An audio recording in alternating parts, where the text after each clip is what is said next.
All right, guys. So in this video, we're going to go ahead and go over the hero overviews. Basically, we're going to go over the abilities. We're going to go over suggested probably type of builds that I would recommend for these heroes as it goes on. But before we get to that, I just want to say thank you for all the support that you guys have been showing. Thank you for all the love, the likes, the follows, coming over to Twitch, joining the Discord, all that. I greatly appreciate it, guys. But let's get right to the video.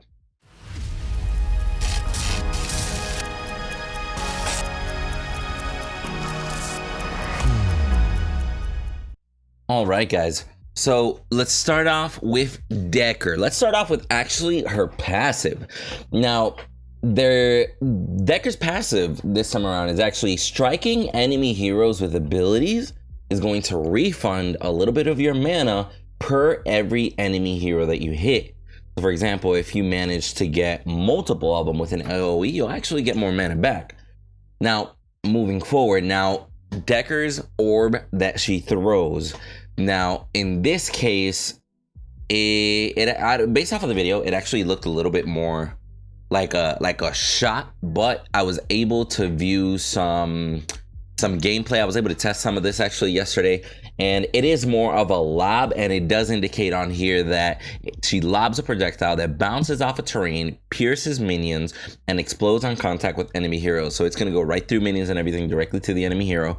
It's going to deal energy damage, and it's going to apply a stun on any targets hit. So that almost opens up the conversation that it might be able to hit more than one depending on proximity. Who knows?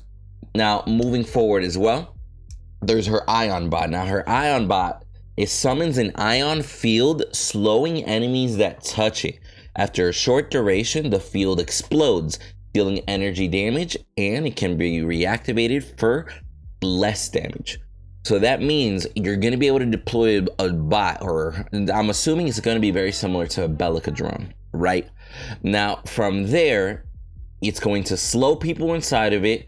And if they're in there by the end of the duration, it blows up, but you can activate it sooner to cause a quicker detonation, but it'll just do less damage there. So as well, their right mouse button is actually going to be a movement speed boost. Propel forward, granting yourself and all nearby allies bonus movement speed. And then finally, her ultimate is her fence. A circular fence blocking enemy movement and projectiles can be reactivated early to cancel. Now here's the thing, her fence this time around does not do damage. It is purely a fence the allies can walk through. Enemies can't walk through it, enemies can't shoot through it. They're just stuck in there. It's not going to actually do any damage to them whatsoever, right? So how to combo these, like, of course you can imagine, pop the fence up, throw the Ion Bot in the middle. They're not only slowed, but they're going to take damage if they're in that circle throughout the entire duration. And then you can stun people as soon as the fence drops, or just stun them while they're in there if you're trying to wombo combo and stuff like that. Now, based off of her kit, she's got movement speed, she's got an AoE slow that damages, and she's got a stun that damages. And honestly, I would personally build her more than likely with Templar, because quite frankly, you're going to be using a lot of mana in her kit, and 15% of her mana spent becomes a shield for 3 seconds. That's with Templar, so that's the main reason why I'm going to suggest Templar. And as well, you know, you share armor that you build, so by building those support items, building armor, you're going to share that armor with people around you, so that's not a bad thing there.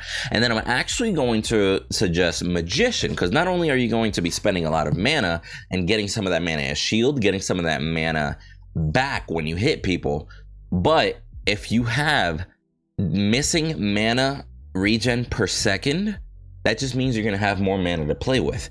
And then on top of that, damaging an enemy with an ability reduces the cooldown of your ultimate by 2 seconds. So if you're non-stop landing stuns, non-stop landing that bot explosion, which is an AoE, that just means you're going to be able to get your Dekker cage in faster. So I'm going to recommend again Magician and Templar for Dekker. Now, let's go ahead and move on forward here towards Grim. Now, be mindful, guys. If you guys want builds for these heroes, I have builds for these heroes in my Discord waiting for you guys. I'm going to go ahead and make a Dekker and a Grim build ready for you guys today, just so you guys can have that. So I'll take care of you there. Now, let's talk about Grim. Grim, this one is the one that I look forward to the most. Haven't been able to talk about this, you know, out loud, but our boy Grim is a stance changer. Now, let's just go down the list and read it here. Now, his passive abilities cost energy instead of mana. So, mana regen, blue buff, all that stuff, it will not work on him. He has a different energy bar under. It's not mana. Basic attacks apply a stack of Surge, which can be detonated when at full stacks to deal energy damage and grant energy.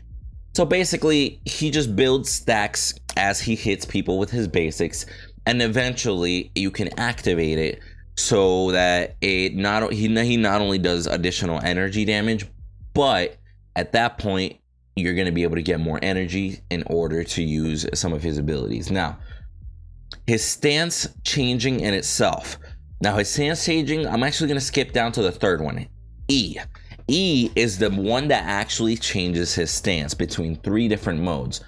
I'm gonna label them by color. The green mode, basic attacks grant additional energy.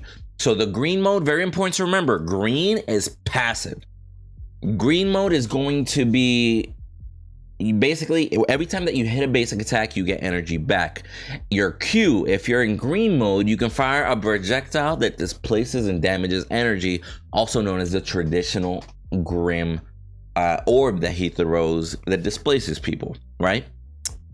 Red mode. Now, red mode is what I'm gonna call battle mode. Now, red mode, stacking attack speed, so the more the attacks you land, the more your attack speed increases. But it will use up your energy bar per hit. So you got to be mindful of that. Now, in the Q ability in red, it fires a projectile that slows and damages enemies. So not only are you shooting them even faster, but you're slowing them, preventing them to be able to run away from you. Very, very good in the middle of a fight. That's why I'm calling it the battle mode. Now, the blue mode. Now here, I'm calling the blue mode the poke mode, right? Because additional basic attack range gets added in blue mode. So your basic attacks are normal, but they shoot further. But since you're shooting further, it's gonna take up some of that energy that you've been building up. So at that point, that's just so you can get a few pokes here and there to shoot from max distance. But when you're in the middle of a team fight, that attack speed from the red mode is going to be best. But if you're poking, go to blue mode. If you're playing a little bit more conservatively, you're trying to build up those energy stacks, go to green mode, play it safe. And then it's good that you can go from green straight to red to fight. Or if you want to go into poke mode, just go one more towards blue. Now, the Q under blue, it fires a projectile that pierces, shreds, and damages enemies.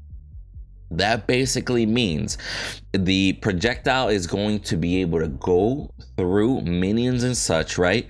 It's going to shred some armor, and it's going to damage enemies. So again, blue mode is very, very good for poking and for initiating. So being at blue, poking from max distance, you throw your Q, now you just shredded a little bit of their armor. Immediately tap E twice, bam, now you're in red mode.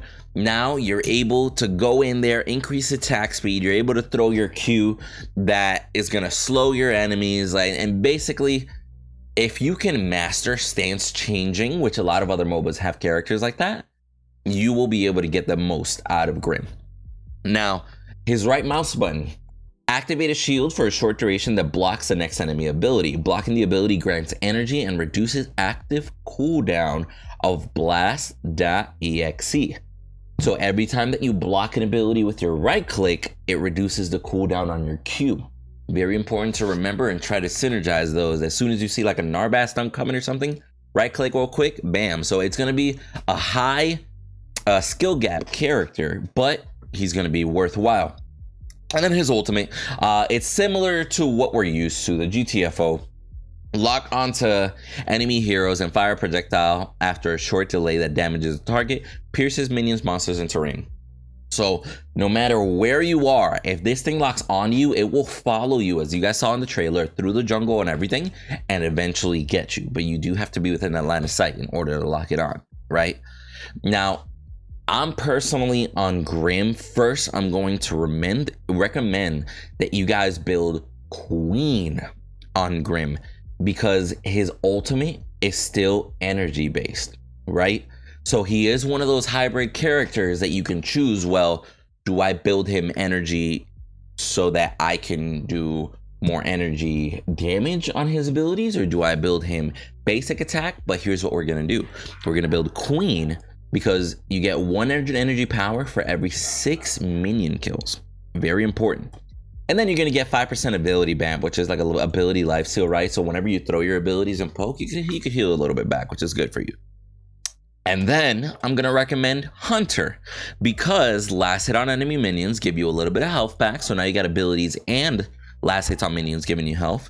And then 3 consecutive basic attacks are gonna give you, within 3 seconds, give you that extra 20% attack speed.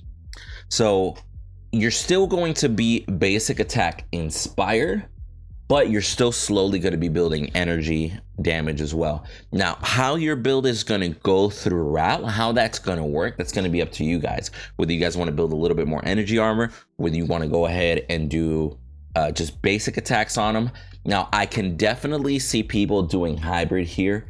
And like, for example, there's a few items here that a lot of people are probably going to build, like Arcane Amplifier on them, ability damage increased by 120%.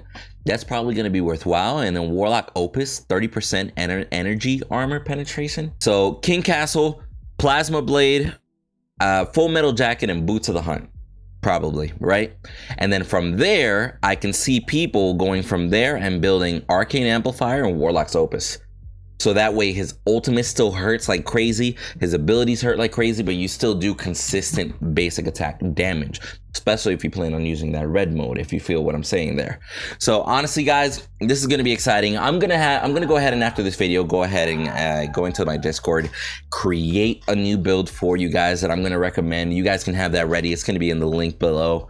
But if anything, guys, I'm excited for these characters. I'm excited to see what comes about from all these different changes. I'm excited to see all the plays that people are going to do with Grim and Dekker.